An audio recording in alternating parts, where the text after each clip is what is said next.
Question says that ray OE bisects angle AOB and OF is the ray opposite to OE.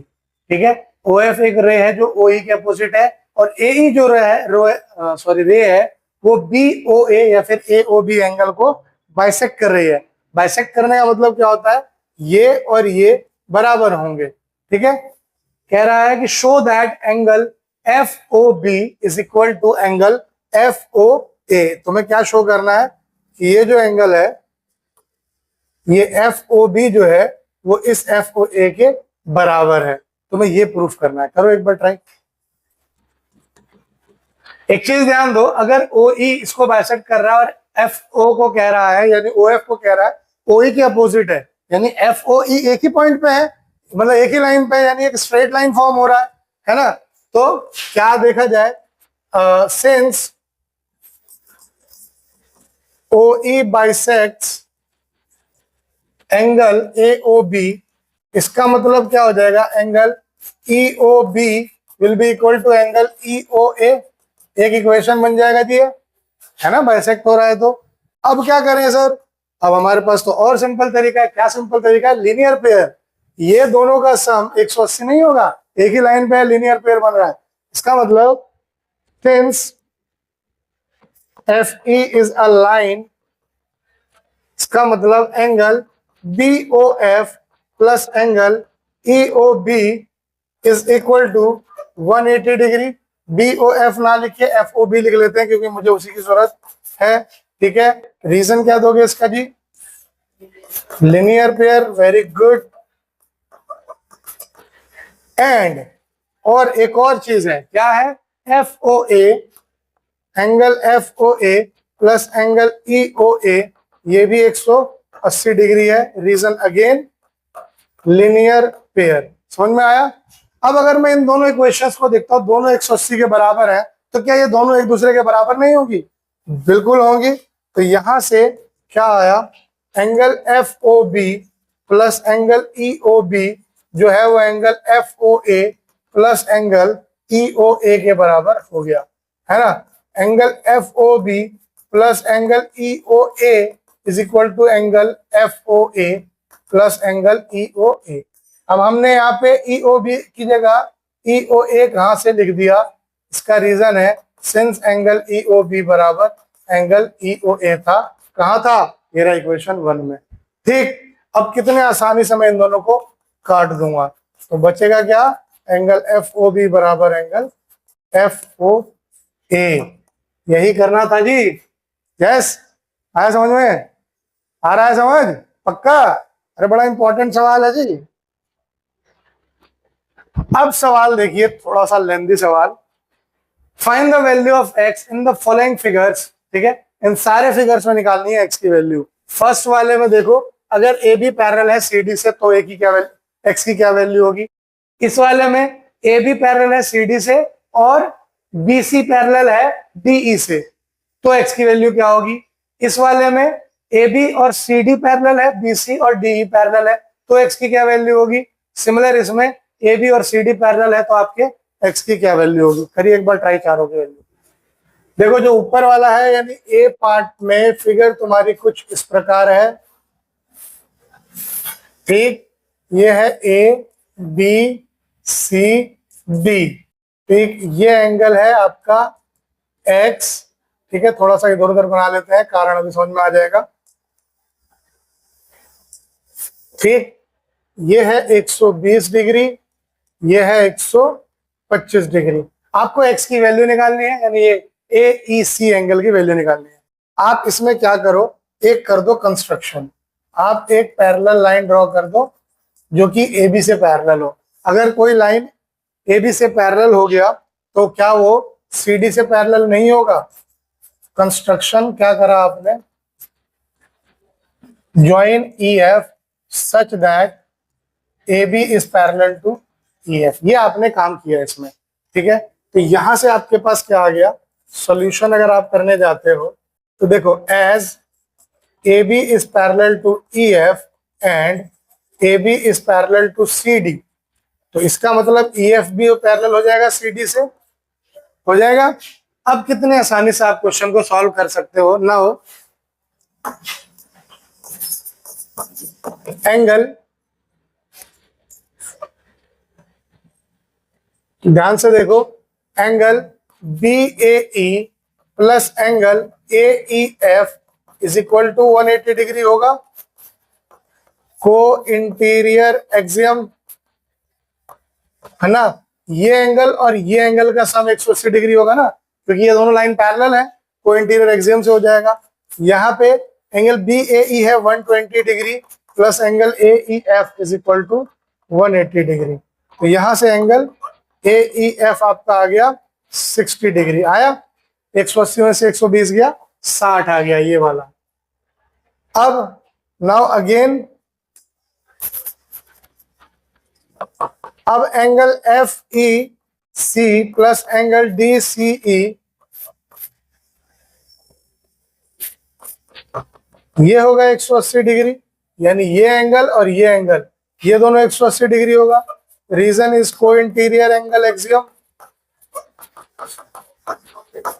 है ना, एक ही side parallel पे है, parallel के same side पे अगर कोई एंगल्स होते हैं उनका सम 180 डिग्री का हो जाता है। एंगल एफ ई सी आपको निकालना है, एंगल डी सी ई है 125 डिग्री बराबर 180। तो एंगल एफ ई सी कितना आ गया, 180 में से 125 गया 55 डिग्री आ गया। ये 60 आ गया, ये 55 आ गया, तो क्या x नहीं निकल सकता अब? ठीक है, तो आप कैसे लिख दोगे, इसका मतलब now x is equal to angle B A E plus angle, sorry B A E कह रहा हूं, angle A E F plus angle F E C. इन दोनों को अगर मैं जोड़ूंगा तो x की वैल्यू आ जाएगी, यानी कि 60 प्लस 55, यानी x की वैल्यू आ जाएगी 115 डिग्री। ठीक, पहला समझ में आ गया। दूसरे वाले में क्या कह रहा है, ए बी पैरेलल है सी डी से और बी सी पैरेलल है डी ई से। तो डायग्राम कुछ इस तरीके से है,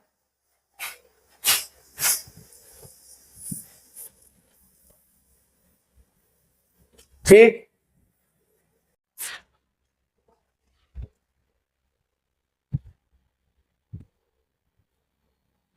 ए बी सी डी, ठीक है।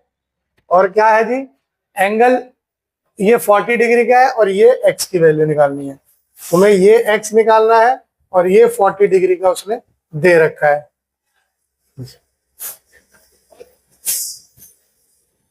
ये x निकालना है ये वाला, ठीक है। अब इसको देखो कितना आसानी से सॉल्व कर देंगे। Here we have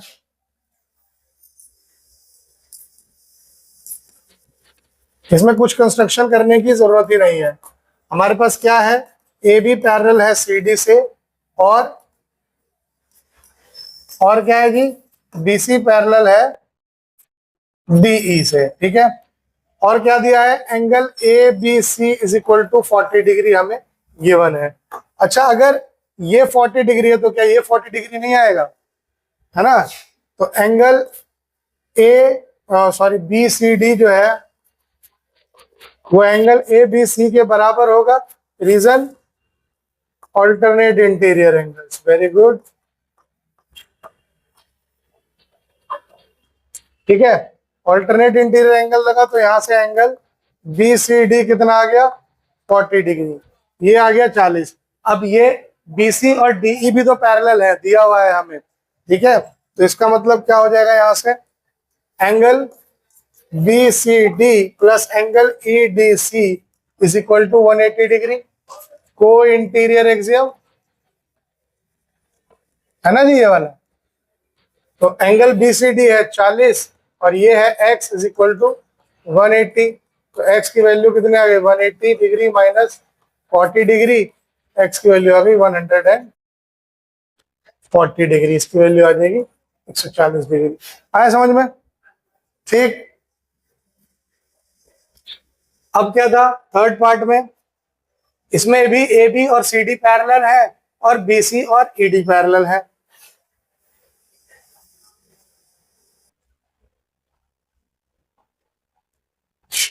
C part जो है वो कुछ इस तरीके से फिगर बना रहा है ना।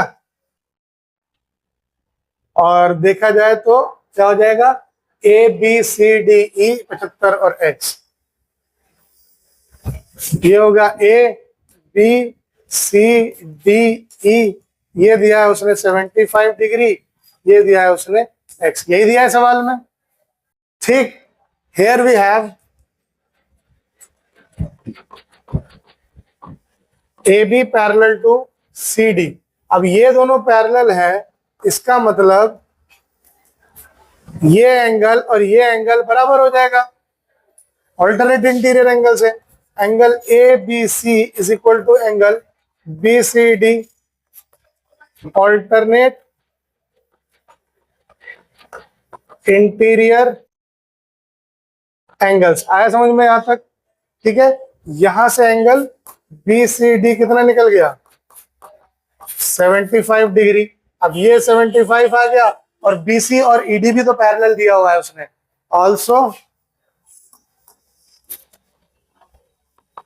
बीसी पैरेलल टू ईडी, इसका मतलब angle BCD plus angle CDE ये 180 डिग्री होगा। रीजन, को इंटीरियर एक्सियम। ठीक है, ये थोड़ा बंद कर।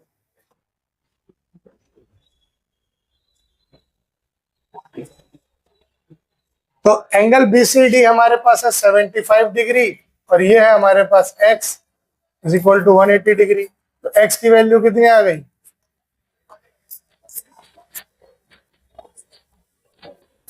आई 105 डिग्री। यस बेटा, ये सारे क्वेश्चंस ना घर पे जाके दोबारा नोटबुक में लिख के प्रैक्टिस कर लेना, तभी सॉल्व होंगे। फोर्थ क्या था, इसमें दिया है ए बी सी डी और ओ एक यहाँ पे पॉइंट है, बी ए और सी डी जो है वो पैरेलल है। अगेन यहाँ पे भी कंस्ट्रक्शन होगा,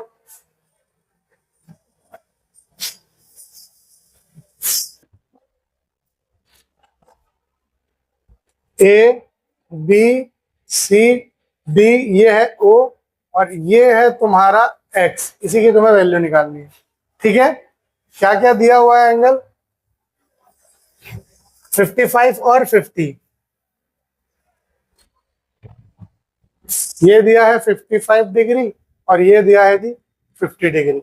आपको क्या करना है, आपको करना है कंस्ट्रक्शन। ठीक है, ये वाला, इसको मान लो F। कंस्ट्रक्शन क्या किया आपने, join OF such that BA is parallel to OF। अब अगर BA पैरेलल है OF का, ठीक है, तो अब सॉल्व करके देखते हैं। As BA parallel to OF and BA parallel to CD, इसका मतलब OF जो होगा वो भी CD से पैरेलल हो जाएगा, है ना। अब अगर ऐसा हो गया तो क्या होगा जी, इसका मतलब angle ABO plus angle BOF ये होगा 180 डिग्री। को इंटीरियर एक्सियम, यानी ये एंगल और ये एंगल का सम हो गया 180 डिग्री, क्योंकि ये दोनों लाइन पैरेलल हैं। तो यहां से आपके पास 55 डिग्री प्लस एंगल BOF हो गया 180 डिग्री।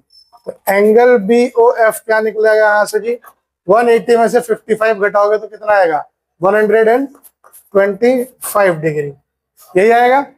अब एंगल BOF आ गया, अब आपको क्या निकालना है, एंगल ये COF अगर निकाल लो तो, now angle COF plus angle OCD ये भी 180 डिग्री होगा को इंटीरियर एक्सियम से। Angle COF you don't know, angle OCD is 50 degree, ये हो गया 180 के बराबर। तो एंगल COF जो है वो 180 माइनस 50 हो गया, यानी एंगल COF जो है वो आ जाएगा जी 130 डिग्री। ठीक है, अब आपके पास ये एंगल आ गया, ये एंगल आ गया, तो x कितने आराम से निकाल लोगे आप, 9 x is equal to angle COF plus angle BOF, तो वो क्या हो जाएगा जी 125 डिग्री प्लस 130 डिग्री, तो x की वैल्यू आ गई 255 डिग्री। समझ में आया?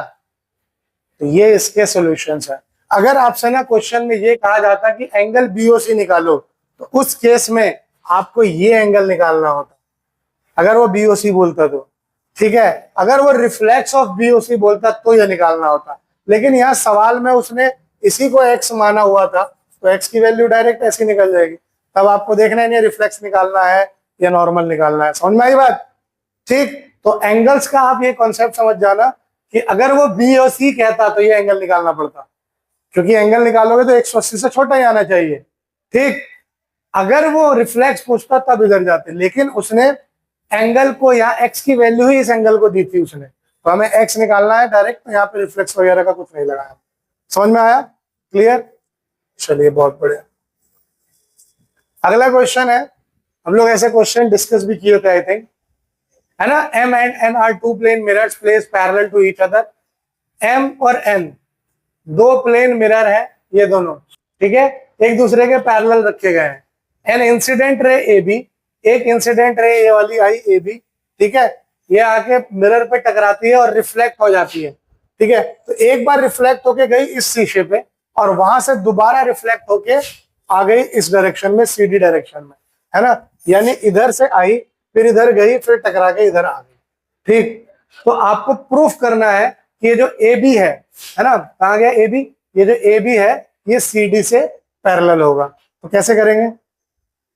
एंगल 2 और एंगल आप ये एंगल को इस एंगल के बराबर कर दोगे तो हो जाएगा। ठीक, तो कैसे एक बार फिर से लिख के देख लेते हैं जी, समझिएगा। एंगल ऑफ इंसिडेंस और एंगल ऑफ रिफ्लेक्शन का कॉन्सेप्ट लगता है। हमने कंस्ट्रक्शन क्या किया है, यहाँ पे नॉर्मल कंस्ट्रक्ट कर दिए। Construct normals BM and CN, ठीक है। BM किस पे परपेंडिकुलर है? N पे, सॉरी M पे, और CN किस पे परपेंडिकुलर है? N पे। अब दो लाइन किसी दो के पैरेलल हो जाएंगी, है ना। M और N भी तो पैरेलल उसने बता रखा है, तो ये जो परपेंडिकुलर लाइन है ये भी आपस में पैरेलल हो जाएगी। तो क्या लिख सकते हैं हम यहाँ पे? अब हम सॉल्व करते हैं, जरा प्रूफ करते हैं। As M is parallel to N and BM is perpendicular to M and CN is perpendicular to N, इसका मतलब BM और CN जो होगा ये आपस में पैरेलल हो जाएंगे। ठीक, नॉर्मल जो होता है वो परपेंडिकुलरली ड्रॉ किए जाते हैं। Now we know that angle of incidence is equal to angle of reflection। हमें ये पता है कि एंगल ऑफ इंसिडेंस जो होता है वो एंगल ऑफ रिफ्लेक्शन के बराबर होता है। इंसिडेंस यानी जो लाइन आके टकराती है वो एंगल ऑफ इंसिडेंस होती है। तो यहाँ पे एंगल ऑफ इंसिडेंस क्या है? 1 है, इसका मतलब एंगल 1 जो है, और रिफ्लेक्ट होके चली गई तो ये 2 है, एंगल 2 के बराबर है। ठीक, ये कौन सी इक्वेशन मान लो? एक इक्वेशन 1। ऑल्सो अब जो यहां से रिफ्लेक्ट होके गई वो यहाँ पे इंसिडेंस बन गई, तो यहाँ पे एंगल 3 जो होगा, अब दोबारा जब रिफ्लेक्ट हुई तो एंगल 4 के बराबर हो गया। ये हो गया इक्वेशन 2। इसमें कोई डाउट? अब एक चीज मजेदार समझिएगा, अब जो ये BM, अब इसका मतलब एंगल 1 और एंगल 2 अगर बराबर है तो इसका मतलब यहां से क्या हो जा रहा है, एंगल 2 जो है, एंगल 1 को ना लेके मैं एंगल 2 को ले लेता हूं। ये जो एंगल है क्या इस पूरे एंगल का हाफ नहीं होगा? होगा ना, बराबर है तो इसका मतलब बराबर इसमें बांट रहा है, यानी हाफ ऑफ एंगल ABC। ठीक है, और यहां से एंगल 3 जो है उसको मैं ले लेता हूं हाफ ऑफ एंगल, अब वो इसका हाफ हो गया BCD। Very good, angle BCD का हाफ हो गया। ठीक, अब क्या करा जा सकता है जी, अब सोचो, as BM is parallel to CN, इसका मतलब एंगल MBC बराबर है किसके, एंगल NCB के। ये एंगल और ये एंगल बराबर है, ऑल्टरनेट इंटीरियर एंगल, है ना।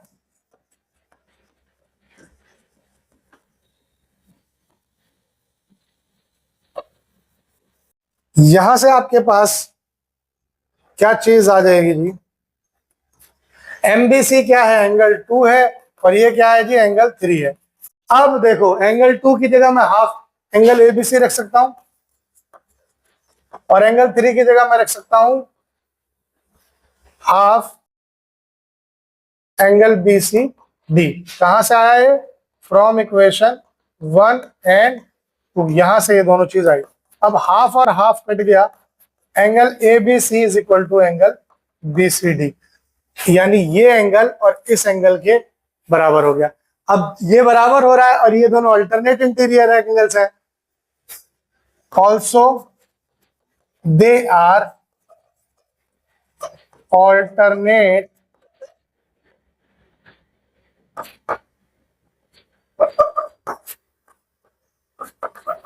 Interior angles. इसका मतलब, अभी ऑल्टरनेट है, इसका मतलब AB और CD जो होंगे वो हो गए पैरेलल। यही आपको प्रूफ करना था। क्लियर, आया समझ में। ऑल्टरनेट इंटीरियर के कन्वर्स पार्ट्स हमने सॉल्व कर दिया। लिखिए इसको। अगला क्वेश्चन है, OP bisects angle AOC। AOC को बाइसेक्ट कर रहा है OP, और OQ बाइसेक्ट कर रहा है एंगल BOC को, या COB whatever, and OP is perpendicular to OQ। ये जो OP है ये इस OQ पे परपेंडिकुलर है। आपको ये दिखाना है AOB are collinear. AOB collinear, ये कब कोलिनियर होंगे, जब ये एक स्ट्रेट एंगल बना देगा तो ये कोलिनियर कहला जाएंगे। कोलिनियर का मतलब एक ही लाइन पे तीनों पॉइंट आ जाएंगे। ठीक है, तो एक बार ट्राई करो कैसे हुआ, देखिए। Here OP bisects angle AOC। इसका मतलब क्या हुआ, OP अगर AOC को बाइसेक्ट कर रहा है तो क्या ये एंगल और ये एंगल बराबर होंगे, यानी एंगल POC बराबर एंगल AOP बराबर हाफ एंगल AOC होगा ना। ये दोनों बराबर होंगे, और ये किसके हाफ होंगे, AOC के हाफ ही तो होंगे, है ना, इक्वेशन 1। ठीक है, ऑल्सो, और क्या कहा है जी उसने, और वो कह रहा है जनाब कि OQ जो है वो बाइसेक्ट कर रहा है COB को। OQ बाइसेक्ट एंगल COB, तो इसका मतलब क्या होगा, एंगल COQ बराबर हो जाएगा एंगल QOB के, और ये दोनों किसके बराबर होंगे, हाफ एंगल COB के, इक्वेशन 2, है ना। ये और ये बराबर होंगे, किसके हाफ होंगे, बड़े वाले एंगल, है ना। हो गया ना। नाउ वी हैव, अब देखिए हमें क्या दिया है, PQ जो OP जो है वो परपेंडिकुलर है OQ से। इसका मतलब एंगल POQ जो है वो 90 डिग्री का है? ये वाला एंगल जो है वो 90 डिग्री का है, यही उसने कहा। और POQ का मतलब क्या हुआ जी, POQ का मतलब हुआ angle POC plus angle COQ, यही हुआ। अगर मैं इसको और इसको जोड़ दूं तो ये बन नहीं जाएगा, यही हुआ ना, इज इक्वल टू 90 डिग्री। अब ध्यान से देखो, POC मेरा आया था हाफ एंगल AOC के बराबर, COQ मेरा आया था हाफ एंगल COB के बराबर, ये 90 डिग्री के बराबर। अगर मैं यहां से हाफ कॉमन लेता हूं तो बचा angle AOC plus angle COB is equal to 90 degree. ये 1/2 का 2 उधर चला जाएगा, मल्टीप्लाई हो जाएगा, तो angle AOC plus angle COB कितना हो गया, 180 डिग्री। इनका सम कितना आ गया, 180 डिग्री आ गया। लेकिन ये तो लीनियर पेयर फॉर्म कर रहे हैं, है ना, but they are forming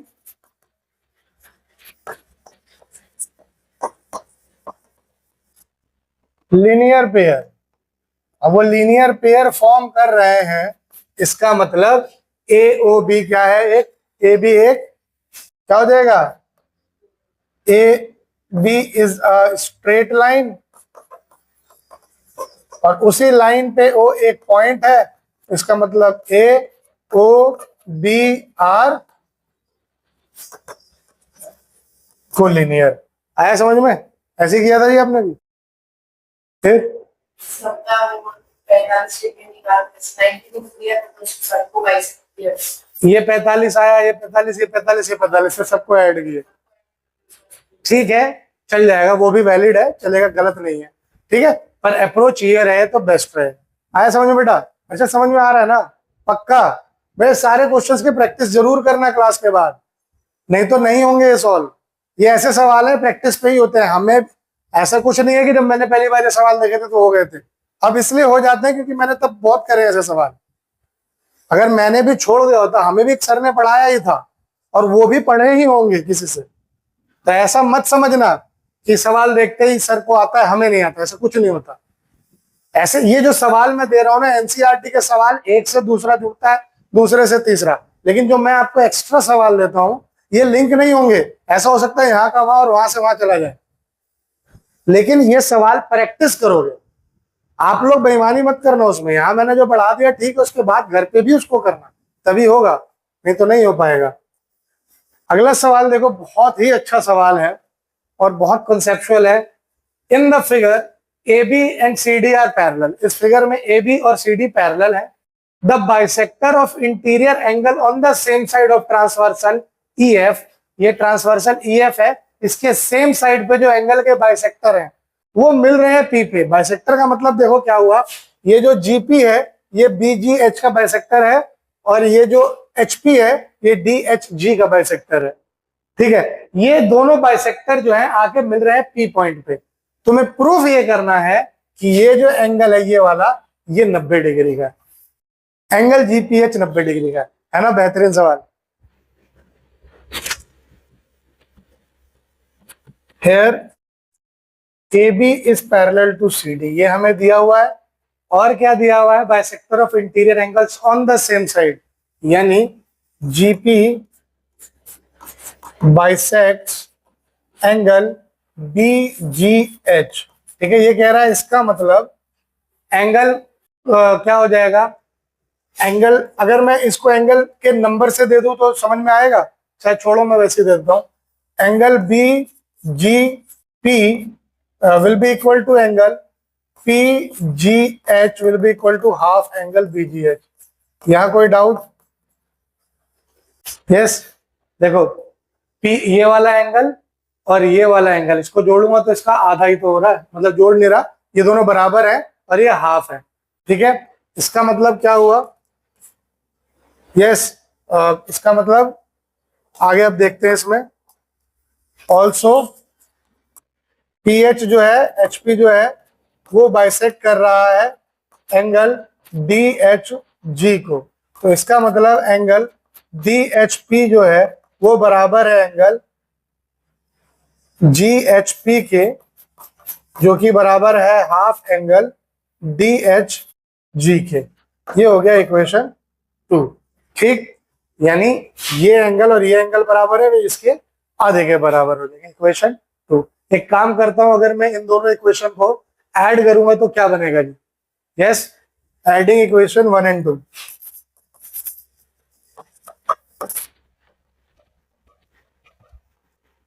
we get, अगर मैं इसकी बात करूं अंदर अंदर वालों की, इसकी अगर मैं बात करता हूं तो सॉल्व करता हूं।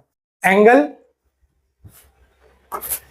PGH, ठीक है, इसको इग्नोर कर दिया मैंने, ये इसको लिया मैंने, PGH प्लस एंगल GHP बराबर half angle BGH plus half angle DHG। इसमें कोई डाउट? यस। अब देखिए, एंगल PGH जो था वो कितना है, 1 है। एंगल GHP कितना है, एक मिनट, GHP है आपके पास 3 इज इक्वल टू हाफ, अगर मैं कॉमन लेता हूं तो बचेगा angle BGH plus angle DHG। अब एक चीज देखो, एज, इसको इक्वेशन थर्ड मान लो, as A B is parallel to C D, इसका मतलब angle B G H plus angle D H G ये 180 डिग्री के हो जाएंगे को इंटीरियर एंगल एक्सियल से, होंगे ना। सेम साइड ऑफ पैरेलल में तो इन दोनों एंगल का सम 180 डिग्री होगा। इसको उठाओ और इक्वेशन 3 में पुट कर दो। Put this value in equation 3, put this,